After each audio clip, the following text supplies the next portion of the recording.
There it All right. is. The There we broadcast go. live. We're live. All right, guys. I'm here with Adam Balsinger. He is one of the speakers at our upcoming event on May 12th, the Capital Connection. He specializes in apartment syndication, raising money and funds to buy real estate, and a lot more. So, hope we can give you guys some value, and you'll come out to our event on May 12th. What's going on, Adam? Not too much, Quentin. Thanks for having me on this awesome live. Trying to drop some Absolutely. knowledge here for folks. Absolutely.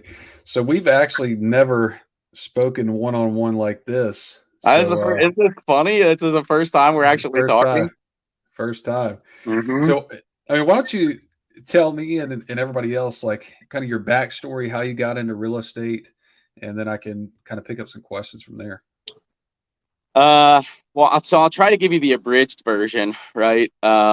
Dude, I'm an entrepreneur before I'm a real estate investor. Out of college, I was doing door-to-door sales, Okay. full commission-based, cold calling, impulse sales, and not the sexiest job coming out of college, right? But what got me into that position was the opportunity to open up my own direct sales business. So essentially, it's kind of MLM-ish a little bit, right? Yeah. But the idea was, come in, learn the sales, then learn how to train other people, teach them how to do the sales, learn how to build teams, and then boom, open up your own business. And that's exactly what I did. So I've had businesses doing direct sales, both residential door to door, knock, knock, knock. Hey, we're here on behalf of Verizon, right? To sell phone and internet services residentially. I had a business in New York doing that. A business in Detroit, Michigan, right outside of Detroit, selling AT&T home services door to door residentially, and a business in Chicago going B2B, selling office supplies, water filtration systems, and then also electricity, deregulated electricity. So a lot of experience. Is that like Zoom with ACN? No.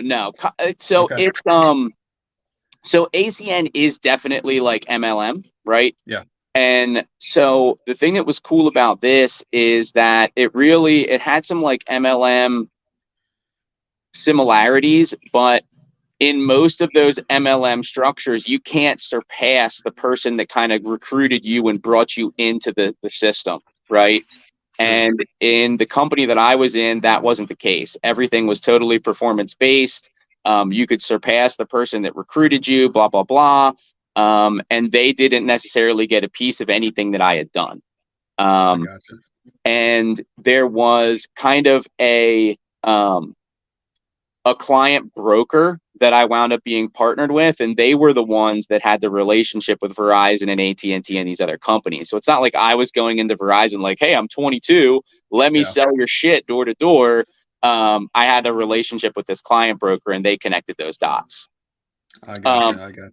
But so, dude, I spent years and moved all over the place and sacrificed and all this stuff for this position. And ultimately, it just didn't really work out. Like there was growing up I needed to do. I was too immature, blah, blah, blah. And so I wound up shutting that business down after several years. And, I kind of went and I did like the 9 to 5 for a couple years, just while I was licking my wounds and trying to figure out like what I really wanted to do with my life now. Right. Yeah. And so how old were you during that time? This was mid 20s when this happened, mid to late 20s, probably like 26, 27, because I had done this for several years out of school. I hated every job that I got. I hated it. And so going into corporate America after that experience of being an entrepreneur, it made me realize like I don't fucking want to do this at all. And so it was kind of like, okay, what's the next move? What's the next venture? Real estate had always been an interest of mine. And I wound up actually taking a landlord of mine out to lunch because I was like just thinking one day, he had bought this single family house and converted it into 4 apartments. I was living in Chicago at the time, and each of the 4 apartments was being rented for $2,000 to $2,200 a month. And dude, this is like 2013. And so I'm like, okay, this dude has a house and he's bringing in like $8,000 a month in income. Like, this guy must be making bank, right? And so I took him to like randomly, hey, this is totally weird question. I went through the property manager. Hey, can you line up like a lunch for me with this guy? And so, he kind of broke the business down for me as best as he could over a lunch. And that was kind of the start of the real estate bug for me. Okay. And then, was just doing research, reading up, wound up investing in a bunch of like guru kind of programs. And that's what got me into actually being an active real estate investor. But I started out doing fix and flips almost a decade ago. I was doing fix and flips. I transitioned that business into a wholesaling business. And, that was really my spending money kind of, right? Like the idea with the transactional real estate, the fix and flips, the wholesaling, guys, that shit is all transactional, right? It is really kind of a job. You do the work, you get paid for it once, right? Yeah. Now, you can totally build that job into a business, right? And so what I was trying to figure out was like, what's the business that I want? And so, I was always having trouble doing the volume that I wanted to do as a fix and flipper. I started really pouring into direct marketing. I wound up wholesaling a couple deals that I didn't like that came in from my direct marketing efforts. And I wound up doing like a $30,000 wholesale deal and was like, what the fuck am I doing fix and flips for? Because I was trying to make 30 to 40 grand on a fix and flip.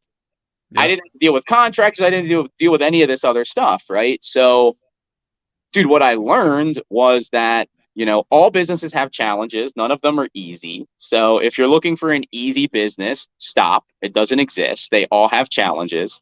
The difference in a fix and flip business versus a wholesale business is that you're just signing up for a different challenge and a different problem. The fix and flip business, you have the construction component, the quality control component, and the design component for putting together a flip that somebody's going to pay top dollar for. In a wholesaling business, you have a marketing component and a sales operation. Yeah. Right. So you're just dealing with different kind of systems and things that you have to build out and staff that you have to put in place. Anyway, rant. I was doing all of that transactional stuff to go out and buy cash flow properties, right? Income producing properties. I had built a small portfolio, like 18 doors, mostly single families, a small apartment here or there. And, I was realizing that if I'm buying onesie twosie properties, that it's going to take me a literal eternity to get to the point that I wanted to be in terms of income, right? Like, I think a lot of us get into real estate for this idea of passive income, right? First of all, nothing's passive. All income requires some kind of time and effort. So if you're thinking you're just going to buy a rental property and never look at it ever again, like, you're sorely mistaken. That's not how it works. But so I just started to realize, like, I'm going to need a lot more of these properties to reach my goals, right? And by the time I get them, if you're burring properties at $100 profit a door, I need 100 of those to make 10 grand. Like, that's a lot of work. And if you're buying 2 a year, it takes me 50 years to get to that point. Like, I may as well just work a 9 to 5. Yeah, absolutely. So I started thinking, like, how do I acquire more doors at a time? Go ahead, Quentin. I've just got one question. So what did the capital side of that look like from, you're going through this education with these gurus and learning how to actually do real estate? Did you have some money saved up, or did you borrow money from an investor? What did that look like? Some money saved up, and having a partner that had more money saved up than me. So I've had a business partner in everything that I've done. And, that can be really helpful for you if you don't have a ton of capital, to intentionally partner up with somebody that has the resources that you do not have. Right. So I had a ton of time and a lot of motivations and goals. Right. But I didn't necessarily have the capital backing. So I was able to find like a good little marriage where somebody else was bringing a lot of the capital and I was going to put in most of the sweat equity, or all of the sweat equity. I got you. Yeah. That definitely makes sense. We just completed a deal like that where I found the deal, we did all the work and everything, and somebody put up the cash. We split Yep. the profits. So Yep. definitely makes sense. Yeah, man. And I think that that's like, for anybody that's listening, I think people get into real estate and you think you have to learn everything and you have to do everything. And that's not the goal. That's not that shouldn't be, I don't think, the goal, right? Everybody hears like, oh, it's a team sport. It's a team sport. But for a lot of us, it's in this year and right out this year. Because I didn't hear that for years, right? I was trying to do it all myself with my one partner. If you can just figure out finding and sourcing deals, or just figure out the finding and sourcing of capital, you can build a successful business from just that.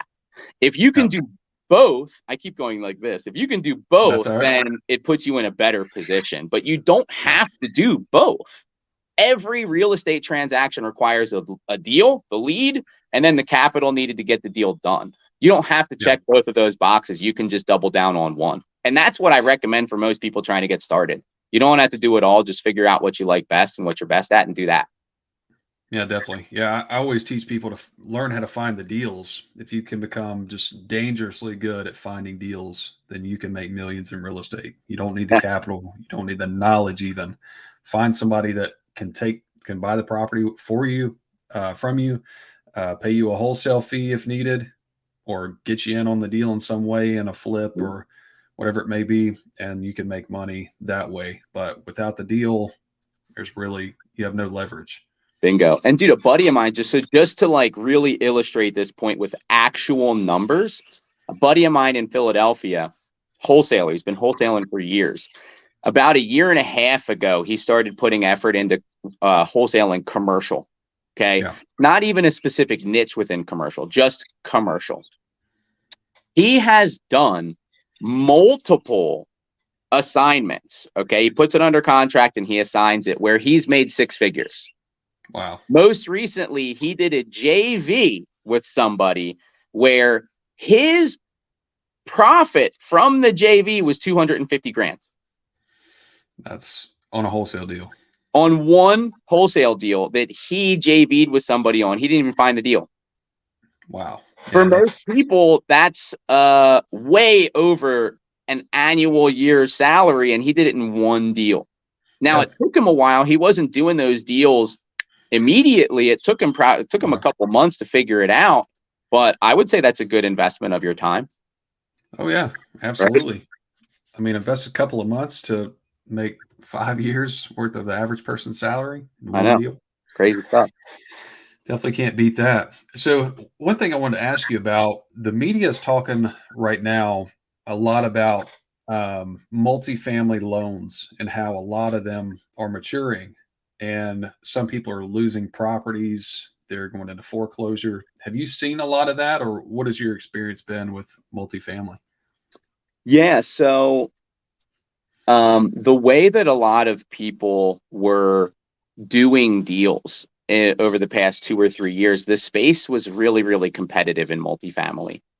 And, you know, in like the way that my team and I do deals, it's basically a big ass fix and flip that cash flows while you own it.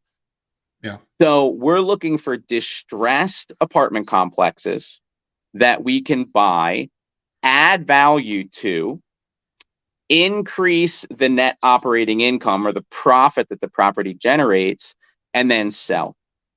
So commercial real estate as a whole is really not evaluated the same way that single family is with sales comps. It's more evaluated based off of the income that it generates because it's a business, right? So if I can increase the income or the profitability of the property, then that's where I'm creating the value for the deal. Because of how competitive the space had been, a lot of people, a lot of lenders, you had to be using adjustable rate mortgages. And so it's called a bridge loan. So think of a bridge lender as kind of like a hard money lender. So for you fix and flippers out there that want to kind of level up into a bigger asset, you know, you're not going to a traditional bank to get your debt on a fix and flip. You're going to a hard money lender. So this is kind of similar, but almost all bridge loans were floating interest rates, adjustable. So for somebody that bought a property with an adjustable rate mortgage when interest rates were at historic lows, those interest rates have like doubled in less than a year. So if somebody bought with that kind of a loan and they weren't able to increase the income the property's generating, or if they didn't factor that higher debt service figure into their underwriting, the deal is fucked. Yeah, they have no way out. No way out. So the property's actually losing value now because the interest payments have gone up and the property is less profitable. So I just saw an article yesterday about like 3,200 units that were foreclosed on in Houston. Yeah. This exact reason.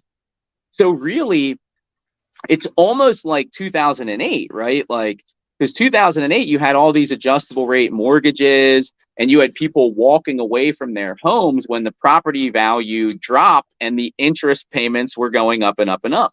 It's almost the same thing. Now, I'm sure people are going to be like, oh, no, it's not even close to the same thing in the comments, right? Like, fuck you keyboard warrior, shut up.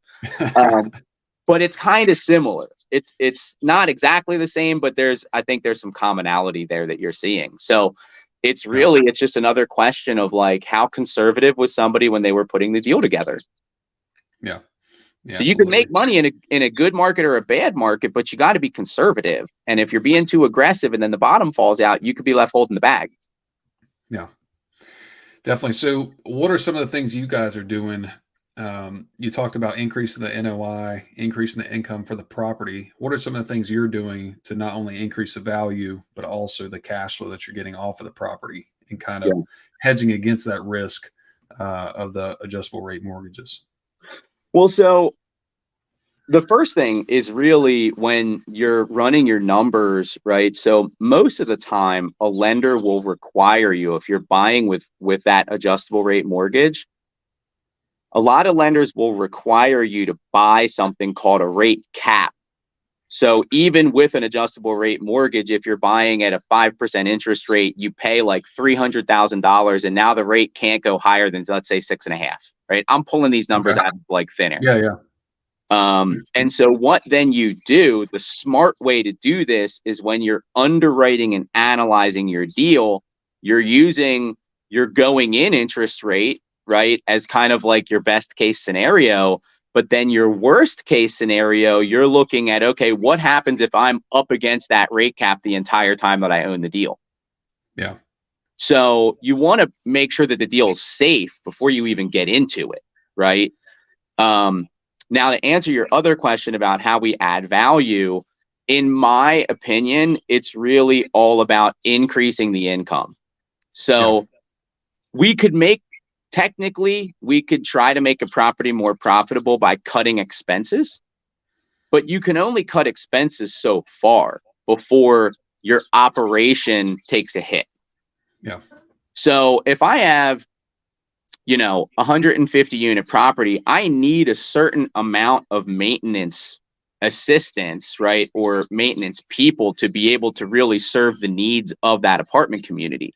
So I can't just chop that in half, because now the residents are going to get a worse experience and I'm going to have greater turnover every time a lease expires. Yeah. So you can only reduce expenses so far. The best way that you can really reduce expenses and have it not totally jack up the performance of the property is if your seller has way too many people on staff at the property, which is possible, or if they are paying for a lot of the expenses, because most expenses you can pass back on to the tenant, right? So maybe you buy a property and the landlord is paying electric for everyone. That is an expense that you can very easily pass on to the tenant, and that's going to increase your net operating income. Other ways are going to be, you're going to renovate units, which allows you to charge higher rents. are there additional services that you can provide to your tenants, right? So in your A-class properties, it's very common to have like a trash valet. Yeah. Because it's so hard to take your own trash out, right? So for $30 a month, you can just stick your trash outside of your door and somebody will come around, pick it up for you and drop it in the dumpster. Yep. That's the way. Laundry rooms can add additional income. But there's also then things that you can do with, let's say, like a cable contract. So I could sign a contract with a local cable company and they're going to essentially almost pay me like an affiliate marketing fee, right, for every single customer on that property that I send their way. Yeah. You can install cell phone towers. You can have a cell phone tower built on your property and you can rent that out to Verizon or T-Mobile. So there's a lot of different ways that you can add value. It just comes down to like how creative can you get? Yeah, absolutely. When I toured in Winston, they were renting like washer and dryers, refrigerators. They were doing the cable contract, like you were talking about. Yep. And it's like a $32 million complex. So they Yeah, raised. The hard thing in our experience with like, because we've done the renting of the washers and dryers, it's very difficult to wrap your head around how many tenants are actually going to take advantage of it. Yeah. So, you know, we've had properties where, you know, we had a 92 unit property where we were renting like 4 washers and dryers. And it was like, why are you even doing this? This isn't even worth our time, right? Yeah. So thankfully, we didn't account for like 50% of the tenants on the property taking advantage of it in our underwriting because the deal would have underperformed. Yeah. Yeah. I think what they did was they already supplied the washer and dryer in the unit. Yeah. So either you had to pay or you had to rent a unit that didn't have one. Yeah. Yeah. Yeah. There's all kinds of different ways to execute on those things, you know? Yeah, absolutely. So, I mean, I'm sure throughout your career, everything hasn't been sunshine and rainbows. Is there any kind of major lesson that you've learned or mistake that you've made that has kind of made you the person you are today and has helped you reach the point that you're at? Wow. Well, that's a really difficult question. Made me the person I am today. I will share an issue that we had that has definitely impacted the way that I conduct business today. I don't know if it made me the person I am today. Yeah, and it could be anything. Doesn't have to be business related. For sure. I'm just giving you a hard time, man. You're good. Raising capital is way harder than a lot of people anticipate. Yeah. Now, I let me preface that by saying that, you know, like I'm very like middle class is my background. Like both my parents worked. You know, I led a very good life. We were able to travel a lot. Like, you know, I was very fortunate in that aspect. But I don't have somebody in my Rolodex that I can call up that is worth, you know, millions and millions of dollars, right? So some people that are coming into the space, like based on just, you know, their parents, where they were born, whatever, you know, you may have easy access to people like that in your network. You may have no access to people like that in your network. And so, you know, we almost dropped a deal, which would have resulted in us losing probably about $200,000 to $250,000 because we had fallen short of the race. And thankfully, we were able to get an extension from the seller. But if the seller wanted to have been difficult, if they weren't motivated to sell, they could have said, no, we're not going to give you the extension that you need. And we would have lost that money. So I would say start raising capital today, even if you don't have any deals. Right. And so I think what a lot of people struggle with is like, well, how can I raise capital if I don't have any deals? And so people think that it's the deal that will allow them to raise capital. And so what I talk about a lot, like I have a local meetup that I run. I have a Facebook group that I have. One of the things I talk about a lot is like, you don't start out by pitching a deal. You start out by pitching the investment strategy. You get buy-in from your investors on the investment strategy. And then once they're in because they like the strategy, now you have the authority, or now you have the ability to kind of present a deal. Because if they Yeah. don't understand the way, like the high level of how the deal works and why it's secure and why it's smart, you present them a deal and they go, yeah, those returns look really good, but I don't get it. And then you got to go backwards and pitch them the strategy anyway. So Yeah. you start with the strategy and then you move into the deal. And so even if you don't have deals, you can still start talking to people in your network about the strategy that you're pursuing so that you have people interested and queued up for when you have the deal. Now you have essentially like a database almost, if you will, of interested parties that you can begin to pitch deals to. Yeah, definitely. I So like we that. waited until we had the deal and we were like, all right, cool. Right. Once you get the deal, the money finds you, right? Not always the case, especially if you need like a couple $1,000,000 of equity to close the deal. Yeah, and then not only that, but the investors, I'm sure, can see your anxiousness to Yeah. raise money. Yeah. Yeah. I need your 50 grand tomorrow. And they're like, we just what? We just met. I've known you for 30 days. What are you talking about? Yeah. Yeah. Yeah, definitely. All right. What else you got? I may have one more question and then Hopefully we'll people are wrap it still up. tuned in here. Yeah, we've had people jumping in and off, probably about 30 people in total.